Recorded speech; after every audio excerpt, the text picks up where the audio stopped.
আজকে আমি আলোচনা করব গ্যাস্ট্রিক নিয়ে। গ্যাস্ট্রিক বা অজীর্ণ এইটা আমাদের সব সময় ঝামেলায় পোহাতে হয় যে আমার অজীর্ণ বা আমার গ্যাস্ট্রিক, আমার গলা জ্বলে, আমার বুক জ্বলে। আপনারা তিনটি খাদ্য অভ্যাস পরিবর্তন করতে পারেন। আমি শেষ অংশে একটি ওষুধের নাম বলে দেবো আপনাদেরকে। আপনারা এই ওষুধটি খাবেন, আপনারা 1 মাসের মধ্যে গ্যাস্ট্রিক থেকে মুক্তি পাবেন। আপনার তিনটে খাদ্য অভ্যাসের মধ্যে কি? প্রথমত হচ্ছে আপনাদের গুঁড়ো মরিচ বন্ধ করতে হবে। এই গুঁড়ো মরিচ যতদিন আপনারা খাবেন, যত গ্যাস্ট্রিকের ওষুধ খাওয়া হোক না কেন, আপনাদের কোনো উপকারে আসবে না। 2 নম্বর হচ্ছে, যদি আপনি সয়াবিন তেল বন্ধ করতে না পারেন, তাহলে আপনার কোনো ওষুধে কাজ হবে না।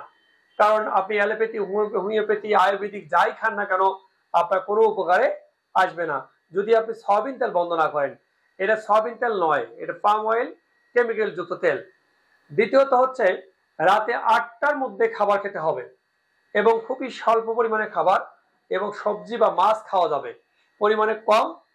রাত 8টার মধ্যে খাবার শেষ করতে হবে। কোনো মাংস, ডিম, শাক খাওয়া যাবে না। আর আপনার বাসে খাবার তো খাবেন না, এটা অবশ্যই। আপনার 3টি অভ্যাস যদি পরিবর্তন করতে পারেন, একে গুঁড়া মরিচ, দ্বিতীয়ত হচ্ছে সয়াবিন তেল, তৃতীয়ত হচ্ছে 8টার মধ্যে খাবার শেষ করা। এই 3টি অভ্যাস যদি পরিবর্তন করতে পারেন, মোটামুটি আপনাদের ইনশাআল্লাহ এই গ্যাস্ট্রিকের সমস্যা চিরতরে মুক্তি হবে। কারণ আপনি যে গুঁড়ো মরিচ খান, এই গুঁড়ো মরিচের ছাল বা বিচি আপনি তো গুঁড়ো করে দিচ্ছেন, এগুলো আমাদের লিভারকে দুর্বল করে দিবে, আর যা হজমের ট্রাবল সৃষ্টি করবে, হজম কোনো কর্মী হবে না। এগুলো হজম না হয়ে আপনাদের গ্যাস্ট্রিক হবে, অতিরিক্ত অ্যাসিড খাওয়ান করবে, এতে করে সমস্যা আপনার কোনোদিন যাবে না। আর আপনি যদি সয়াবিন তেল খান, ভাজা পোড়া খান পর্যাপ্ত পরিমাণে, তা আপনার কিভাবে এই গ্যাস্ট্রিক সারবে? আপনাকে ঝোল জাতীয় খাবার খেতে হবে, প্রচুর শাক সবজি খেতে হবে। দিনের বেলা সবজি বা শাক সবই খাওয়া যাবে, রাতে কোনো শাক খাওয়া যাবে না। আর রাত 8টার মধ্যে সমস্ত যতটুকু খাওয়া যায় অল্প করে খাবার, হালকা ভাত বা রুটি, প্রচুর পরিমাণে সবজি এবং ঝোল খেতে হবে। কোনো কর্মী রাত 8টার পরে আপনার খাবার খাওয়া যাবে না। যদি খেতেই হয়, একটু ফল খেতে পারেন। এই মোটামুটি আপনাদের একটা 3টা পয়েন্ট আমি আপনার কথা বললাম। এই 3টি পয়েন্ট অবশ্যই আপনারা মনে রাখবেন। আর চিকিৎসার বিষয়ে, চিকিৎসা সিম্পল একটা চিকিৎসা।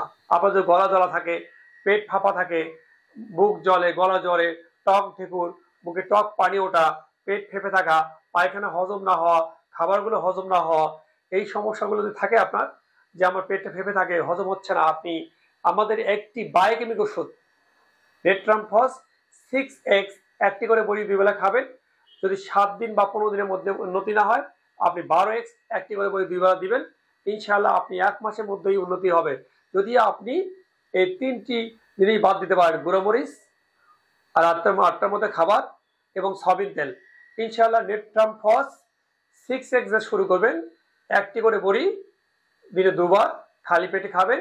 পরবর্তীতে 15 দিন পরে যা আপনারা 12x একটি করে বড়ি 2 বার খাবেন। এইভাবে মোটামুটি 2 থেকে 3 মাস আপনার চিকিৎসা নেবেন। আর এই গুঁড়ো মরিচ রাত 8টার মধ্যে খাবার, আর দ্বিতীয়ত হচ্ছে সয়াবিন তেল, ইনশাআল্লাহ আপনার গ্যাস্ট্রিক চিরতরে ভালো হয়ে যাবে। ধন্যবাদ সবাইকে।